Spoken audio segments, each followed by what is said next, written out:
My daughter-in-law stormed into my $12 mansion, not alone, but with a notary at her side. She shoved papers in my face and declared, "It's over, Mom. This house belongs to us now." The whole family watched as I stood there in silence. They thought I was broken, defeated. I quietly agreed and said I would leave the house tomorrow, but they didn't know that tomorrow would be their worst day. I never thought that someone I helped raise would look me in the eye and try to erase me from my own home. But there Kendra stood, lipstick perfect, papers in hand. The notary sat down like it was all just business. "It's over, Mom," she said, laying a thick folder on my kitchen table like a trophy. "This house belongs to us now." She didn't even sit. She stood tall while she said it, waiting for me to cry, beg, make a scene. Her body angled just enough for the notary to see her in full profile, chin up, righteous. The papers were crisp, stamped, stapled. The notary adjusted his glasses like it was just another Tuesday and reached for his pen. "This is the quitclaim transfer for the primary residence located at—" "I know where I live," I said, not loud, not rude, just flat. Inside, something shifted, not shattered. No, that had happened a long time ago, slowly, over months.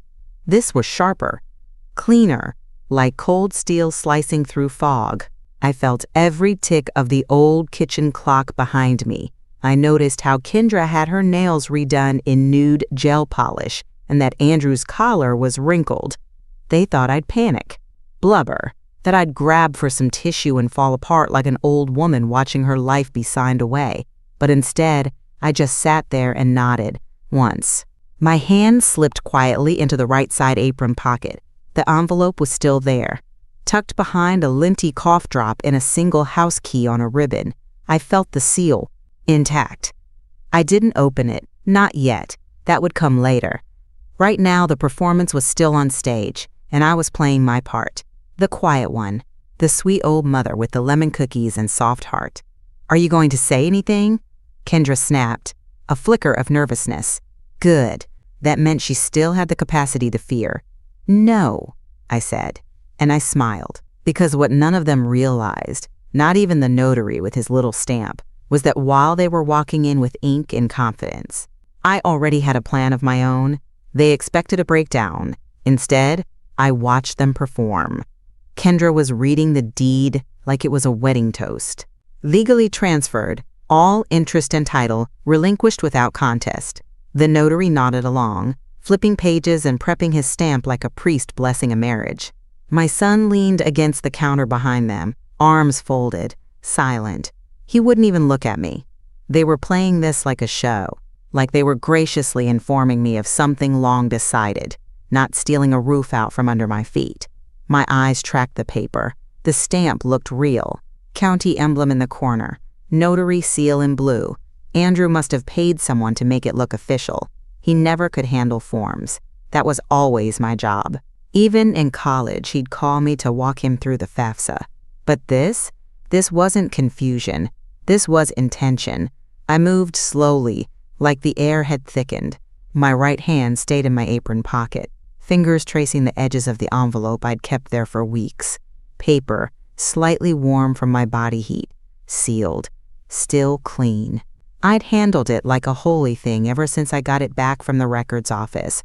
I didn't need to open it to remember what it said. I had every word memorized.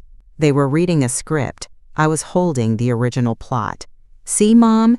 Kendra said, tapping the last page like a game show prize. "It's all legit.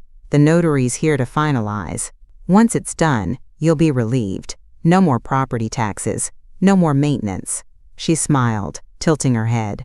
"You can stay, of course, as long as you're cooperative." There it was. Cooperative. Code for know your place. Be quiet. Be grateful. I nodded like I was hearing her, but in my chest, the words lit up like neon. They think this is over. I looked up, met Andrew's eyes. Just for a second, and I didn't say a word. I didn't need to, because while they had a document that looked like power, I had the one that counted, and I had no intention of leaving my kitchen table without flipping the script. 2 years earlier, I stood in this same kitchen, different feeling entirely. Andrew had come in, flushed with excitement, holding up his phone to show me house listings. Kendra behind him, fake excited but already calculating. "Just need a little help for the down payment," Andrew had said, voice soft like a boy asking for a loan on a smile. "It's not a handout, Mom. It's a step. For the kids. For our future." They needed $37,500 to close. I wired the money the next morning. I told myself it was a gift, told myself I was investing in family, that helping them get their first house would give me a front row seat in their lives. Birthday parties, Christmas mornings, Sunday brunches, grandmotherhood, the way it's sold in Hallmark cards. But there's a difference between giving out of love and giving out of fear. I didn't want to be left out. I didn't want to become one of those women no one visits. And I didn't want to admit how lonely it had become since Richard passed, how quiet the days got when nobody needed you anymore. So I paid to stay important. Kendra called it a partnership. Andrew called it foundational support. I called it helping family. What they heard was, she'll give us whatever we want if we make it sound like love. And they weren't wrong. When the roof needed replacing, $8,000. When the mortgage shorted in month 5, another $1,200. Groceries when Andrew was in between contracts. Baby gear, birthday parties, school fees. They made the ask prettier each time, like wrapping a knife in tissue paper. I let it slide, because I thought that's what love meant, until I found out that every check I wrote had been labeled gift on their taxes. Nothing recorded, no intent to repay, no gratitude either, just expectation. The sick part? I knew. Deep down, I saw the pattern. I just didn't want to believe it, because if I admitted it, it meant I was the one who opened the door to this betrayal. The night after that first transfer, I made lemon bars and dropped them off at their apartment. Kendra didn't even come to the door. Andrew kissed my cheek and called me his angel. He never said thank you. He never had to. After a while, it stopped feeling like they were asking. The texts came like bills. "We had a surprise expense. Can you cover it?" "School trip came up last minute. I'll Venmo you the details." Short on groceries again. "Amazon card still works, right?" At first, I'd reply with hearts and reassurance. "Of course, sweetheart. Glad to help. Anything for the kids." But slowly, my responses got shorter, then silent. Still, the charges came. I kept every receipt, every transfer, like a librarian keeping track of overdue books no one planned to return. There was no big theft. That would have been easier, something you can point at, something undeniable. But this? This was slower, more polite, wrapped in compliments and emojis and the word help. A $42.75 toy labeled Educational Development, a $118 order of maternity vitamins when Kendra wasn't even pregnant, $6,000 to hold for a business venture she never mentioned again. When I gently asked if the vitamins had worked, Kendra laughed and said she sold them. "Great markup. You basically invested in my wellness startup." She said it like a joke, like I should be proud. Andrew had my debit card on file just in case. Somehow, just in case, meant multiple Uber rides, dinners, and one charge for concert tickets in Miami, a city I hadn't seen in 20 years. "We'll take care of you," Kendra once told me. That's how they justified it, like I was part of some long-term plan, like all these withdrawals from my life were really deposits in a future where I'd be cared for. What they meant was, "You'll stay quiet and we'll keep using you." I started printing everything, line by line, highlighting totals, labeling PDFs by month. I had no plan back then, just the dull instinct to keep the truth somewhere in case I started gaslighting myself. Because if you've ever been slowly erased, you know. The first person you doubt is you. But even through the numbness, I saw the pattern forming. Not kindness, not partnership, entitlement. And what I learned, quietly, painfully, over 2 years of soft theft and forced smiles, is this. A thief in a mask is easy to catch. A thief in your family hugs you while they pick your pocket. Most people saw a grandmother in cardigans. Tea cozy hands, polite voice, soft edges. And that suited me just fine. They didn't know I'd spent 30 years working for a real estate attorney. not as a secretary, as a title researcher. I'd held stacks of forged deeds in my hands before Andrew even learned to tie his shoes. I knew what a misaligned notary seal meant. I knew which counties lagged in digital records and which ones uploaded in real time. My job was paper. My weapon still is. The irony was rich. All those years they thought they were outsmarting me, that I was just an old woman grateful to be included. The truth was, I read their expressions like closing disclosures. I knew when a smile didn't reach the eyes. I knew when a signature wasn't mine, not just by shape, but by pace. Scans have no pressure, no drag, no hesitation. A forged signature is like a lie, too smooth. So I started collecting, not just receipts now, patterns, where the money flowed. What days the bank activity spiked, who signed what and when. I built timelines, pulled public documents, even searched my own name in the property recorder's database once a week, just in case. They thought I spent my time quilting. I was building a legal map, a quiet battlefield. But I wasn't silent. I was documenting. And when Andrew showed up that morning with Kendra and the notary, all proud and puffed up like a child with a finger painting, they were walking right into the space I'd prepared for them. They thought they were taking my home. What they were really doing was stepping into evidence. All I needed was one confirmation, one slip, and the whole performance would start to crack. And the thing about cracks is, paper slides right through them. I excused myself with a smile, said I needed to check on the begonias. Kendra barely looked up from her pageantry. Andrew was explaining something about maintenance costs to the notary, like he'd ever fixed a damn thing in this house. I stepped out to the garden, sat on the stone bench by the hydrangeas, and called Mara. We hadn't worked together in years, but real professionals keep track of the people who know where the paper is buried. Mara still worked the county clerk's office, records division, a human scalpel in a world full of dull blades. She answered on the second ring. "Dorothy? I have a deed in front of me with my name on it," I said, quiet but steady. "Stamped, notarized, supposedly signed 2 weeks ago.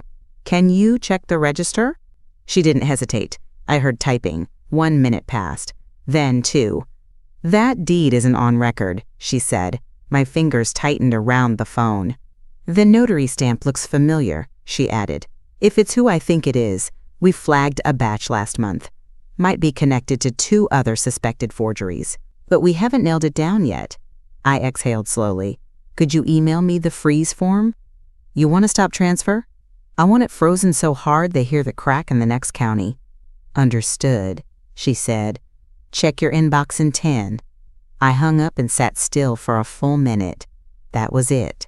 The moment everything clicked into place, no more emotions, no more hoping they'd turn decent, no more second chances wrapped in motherly delusion. Just 4 simple goals. First, stop the transfer. Done. The freeze would be filed within the hour. Title couldn't move without my signature, and they didn't know I'd locked the damn door. Second, prove the deed was forged. Mara's voice was enough for now. Official confirmation would come. Third, recover every cent I'd lent them under the guise of love. $62,400 and counting, now labeled evidence, not family generosity. And fourth, humiliate them, not with screaming, not with drama, with proof, with process, with quiet power. See, revenge that's loud is easy to discredit. People call you emotional, bitter, hysterical. But revenge that walks in calm, holding receipts, it's not just justice. It's instruction. They wanted to play homeowners. I was about to teach them how contracts really work. Stamps and timestamps talk if you listen. Revenge that's loud is easy to block. Revenge that's quiet is deadly. That night I didn't call anyone, didn't drink a glass of wine or clutch old photographs. I opened my laptop. If I was going to take them down, it wouldn't be with tears, it would be with numbers. I started with my bank. Downloaded every statement from the past 2 years. 72 PDFs. Labeled by month, sorted into a folder I called Family Audit. Every single one of them had been cloaked in gratitude at the time. followed by silence when I asked how things were going. In total, $62,400. I documented the matchups. March 14th, mortgage due, $1, 920. March 12th, I gifted $2,000. August 3rd, Kendra launched a new website. August 1st, I covered her emergency dental surgery. I labeled each one by what it really was: subsidy, bailout, bribe for inclusion. Then I created a ledger, 2 columns, what they asked for, what they used.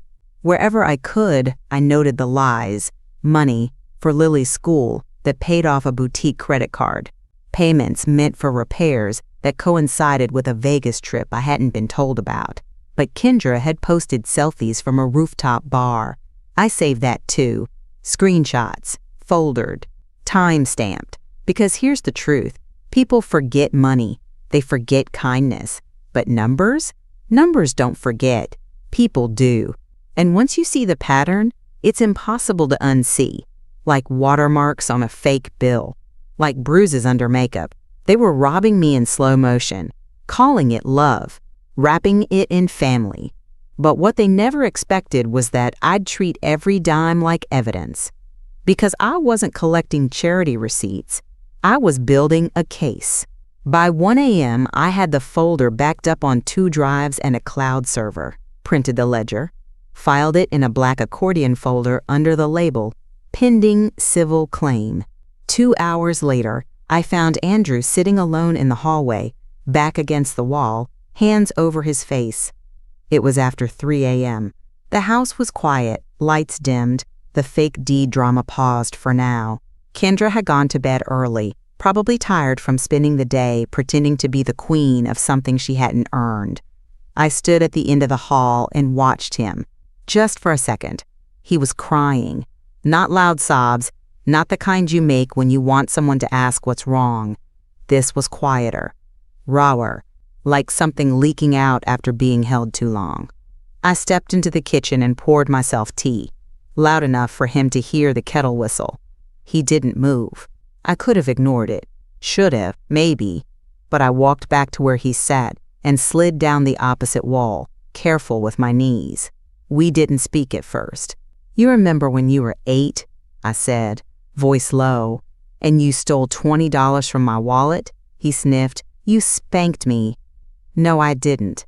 I made you come with me to the gas station and ask the clerk if they had surveillance. You were terrified." He let out a short breath that might have been a laugh. "Right. You told me you wanted to buy me flowers." "I did. But you bought a video game." "Yeah." We sat in silence again. "What happened to you, Andrew?" I finally asked. Not accusing, just tired. He wiped his face on his sleeve. "I don't know. Everything got hard. I thought we'd be further ahead by now. Kendra, she wants things I can't give. Not without help." "Help," I repeated, flat. He looked at me finally, eyes red. "I didn't want to do this to you. But you did. I didn't know how to stop it." I believed that part. I did.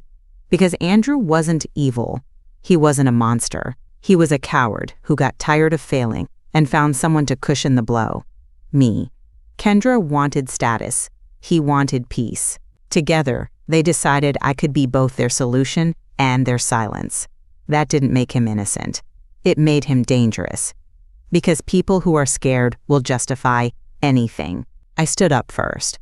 My knees groaned, but I ignored them. "I'm not your solution anymore," I said. He nodded. "Good night, Mom." I didn't answer. I didn't need to. I didn't even have to follow up. Mara called me first. Her voice was sharp now, clipped and careful. "Dorothy, we ran the notary stamp through the flagged batch again. And it's a match. 3 fraudulent filings so far. Yours makes 4. The guy's real name is Jeremy Calloway, but his license was revoked last year." "So he's impersonating a notary?" "Exactly," she said. "And now we've got him using a fake commission on a high-value property with a forged grantor signature." "Mine," I said flatly. "Yours," she echoed, "which means you have standing for a criminal complaint." She sent me the file reference. 3 cases with overlapping timestamps. including one involving a quitclaim transfer of a duplex 2 towns over, same stamp, same format, same signature layering. Layering. That's what nailed it. My attorney confirmed it that afternoon after reviewing the PDF I scanned and sent. "See here," he said, zooming in. "Your signature's a scanned image. They dropped it into the file digitally. No ink, no pressure points, no pen weight. It's a fake overlay." He sent back the marked up PDF with a note I printed and slid into my growing folder of hell. Digital forgery suspected. Meta layer confirms scanned signature. It would be laughable if it weren't so deliberate. They didn't just forge my name, they forged my trust, my role, my home. And now they were about to find out what it felt like when the proof started to talk back. By nightfall, the criminal complaint was drafted, signed, notarized by someone actually licensed, and ready to file. The claims? Attempted property theft, use of fraudulent notary documentation, forgery of legal instruments, intentional misrepresentation for financial gain. The civil suit was coming next. Once I had a clear valuation of the gifts they'd taken, my attorney was already calculating the interest rate on the loans they didn't know they'd agreed to. And the best part? They didn't know a thing yet. The notary, who looked so official in Kendra's manicured hand, he was about to become Exhibit A.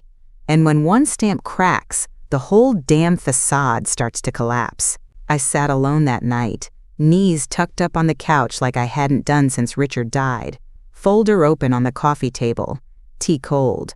The documents were ready. The complaint was drafted. The ledger was complete. The notary had cracked. It was all happening, and I couldn't stop crying. Not because I doubted what I was doing. No, that part had settled like steel in my bones.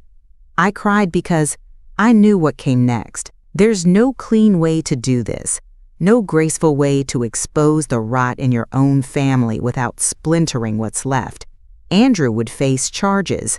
Kendra would lose her little empire of entitlement.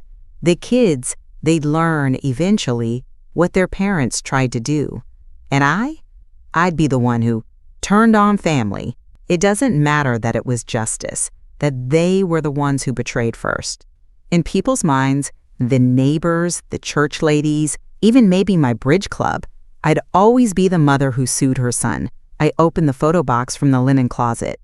Pictures of Andrew as a baby, grinning in the bathtub, missing teeth, Halloween costumes, his wedding day.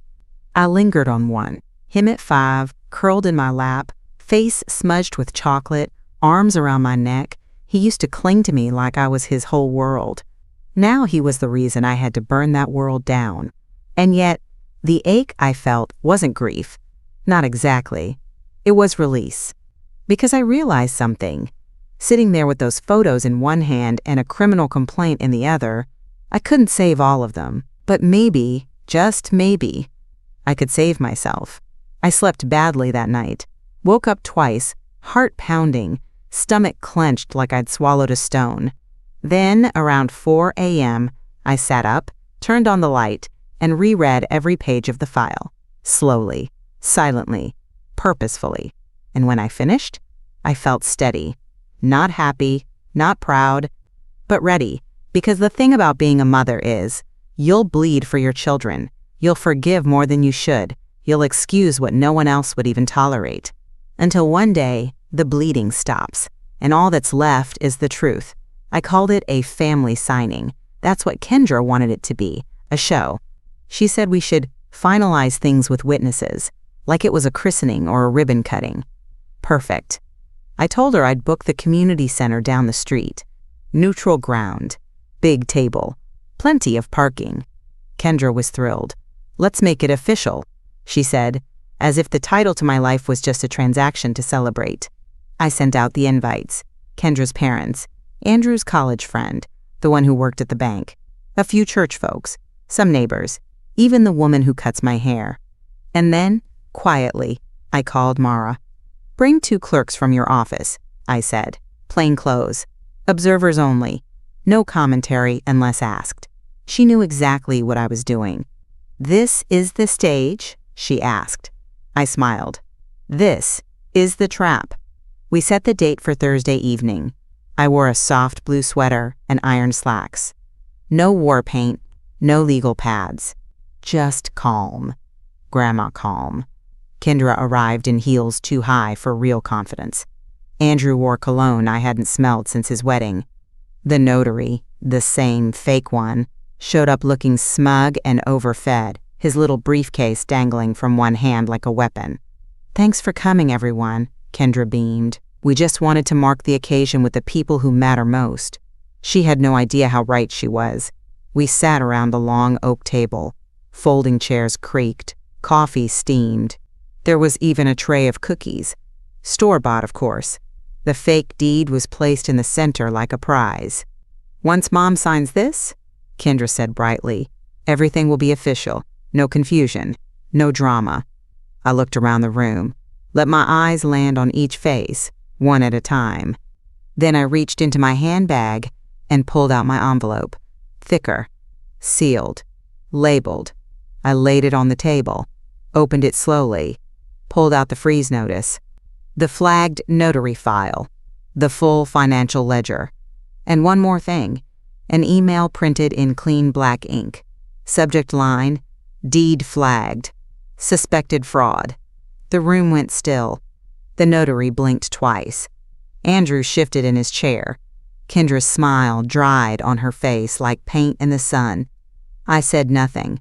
I just slid the stack to the center. Let the evidence speak louder than any accusation ever could. Kendra was the first to speak. Her voice brittle, too bright. "I don't understand what this is," she said, tapping the folder with one perfect fingernail. "We already discussed the transfer, Mom. Everyone's here." "This isn't the time." "It's exactly the time," I said quietly. "You brought an audience. Let's show them the truth." Andrew shifted beside her, jaw twitching. The notary sat frozen, his hand hovering above the page like he'd forgotten how to write. I pulled the flag document forward. "This is a certified freeze on the property title, filed with the county clerk 2 days ago. It legally prevents any transfer, sale, or modification of the deed until further investigation is complete." I turned to Mara, who sat at the far end in a cardigan and flats, looking like someone's aunt, until she opened her folder and slid it forward. "Confirmed," she said.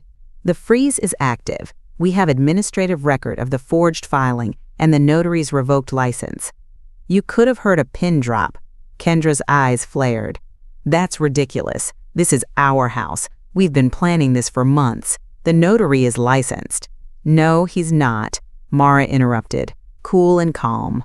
"He was flagged for fraud last quarter. That stamp was used on 3 other falsified transfers, one of which is under investigation for elder exploitation," a neighbor gasped. The hairdresser beside me leaned back, blinking hard. Andrew stood abruptly. "Mom, let's go talk outside." I didn't move. Instead, I slid out the last page. Printed clean, in 12-point type. Subject, forged deed, official notification of fraud concern.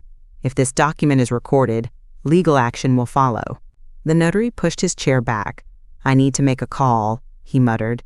"You'll want to make 3, Mara replied, folding her arms. "1 to the licensing board, 1 to your attorney, and 1 to the county fraud division. They've been expecting you." Kendra's face was chalk. Andrew's hands were shaking now. "You invited people here to watch me give up my home," I said, rising slowly. But what they witnessed instead was the end of the lie. I looked around the room. This isn't about a house. It's about theft, about arrogance, about betrayal dressed up as family. I gathered my papers, calm as sunrise. The room was dead quiet. Kendra stared at me, lips parted, eyes wide, frozen in the moment she realized the power had shifted completely. I didn't need to shout. I didn't need to beg. I just needed to show them the ink. By the next morning, the community center confrontation had grown legs. And teeth. The church ladies talked first. Always do. One of them had been there, pretending to nibble a cookie while snapping pictures of the notary with her phone.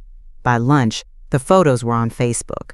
By dinner, the story was reworded, reposted, and reshaped into something even uglier than the truth, which, for once, didn't need much help. The headline most people went with: son and daughter-in-law tried to steal elderly mother's house with forged documents. I didn't need to say a word. The documents spoke louder than anything I could have screamed. By Friday, the PTA quietly removed Kendra from 2 committees. No drama, just an email stating that leadership requires a higher standard. She posted something cryptic about jealous people and toxic narratives on her Instagram story. It vanished an hour later. Andrew's boss, who I hadn't even realized was connected to my neighbor's nephew, canceled his scheduled promotion interview. The excuse was restructuring. It wasn't. Their mortgage lender contacted me, not them. They'd flagged the property for legal hold. Kendra called twice that day. I didn't answer. The 3rd time, she left a voicemail with her voice shaking, asking if we could just talk. We were long past talking. You see, reputation is like a bank account. You deposit small acts of decency over time, but when you cash in betrayal that large, the whole thing overdraws. Kendra had built her image on being a mother, a female entrepreneur, a poised little echo of success. But her face, flushed and trembling beside a folding table of witnesses, that's the image people remembered now. Andrew, for all his tears and stammering, didn't even attempt damage control. He just faded, skipped church, missed a birthday party for his niece. One neighbor said he saw him jogging in the park before sunrise, head down, looking half-starved. That's what guilt does when it has nowhere to hide. It strips a man of swagger. Even the notary, or Jeremy, as we now knew him, had his name posted in a fraud alert bulletin issued to every title office in the state. They thought they could bury me in silence. Instead, I buried their reputations in documentation. And the world didn't need to hate them, it just needed to stop trusting them. That was punishment enough. By Monday morning, the papers were filed. The criminal case against Jeremy, the fake notary, was already moving. He'd been picked up for questioning, then promptly lawyered up. Mara texted me, he's not talking yet, but he's scared. Good. I wasn't interested in watching him rot. I wanted him useful as evidence. The real meat was in the civil suit. My attorney filed a formal claim to reclassify the $62, $400 in gifts as structured loans, with backdated interest at 6.25% and a full repayment schedule. The filing included every transfer, every screenshot, every receipt tied to their mortgage gaps, and Kendra's lifestyle cosplay. I didn't go for blood. I went for truth. And truth, it turns out, has teeth. The judge approved an emergency order to block any future attempts to sell, refinance, or alter title on the house. They couldn't use it for equity, couldn't list it, couldn't even take out a credit line secured against it. The title, still in my name, was no longer just property. It was leverage. Andrew's lawyer called mine, said they'd be, quote, open to settling the matter amicably. I told my attorney to give them 2 options: pay back the $62, $400 with interest over 5 years, face full judgment in court with added penalties and attorney's fees. They stalled, dodged, offered $20,000 up front to make it go away. We declined. Then came the moment I'd been waiting for. Andrew, my only son, showed up on my porch. He didn't ring the bell. He just stood there, eyes low, holding a manila envelope like a child forced to return stolen candy. Inside, the signed agreement, repayment schedule, acknowledgement of debt, legal admission of wrongdoing. He didn't say a word as he handed it over. I did. You know what this means, right? He nodded. You thought you could rewrite the story. Take the house, change the ending. But now the ending is yours to carry. Every month, every payment, every signature. He blinked hard, jaw clenched, pride cracking. It was the first honest thing I'd seen on his face in years. They didn't lose everything. Not yet.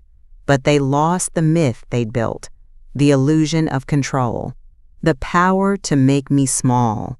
And when pride breaks, it makes a sound only the guilty can hear. If you like this story, please like this video, subscribe to the channel, and share your impressions of this story in the comments. Thank you for watching.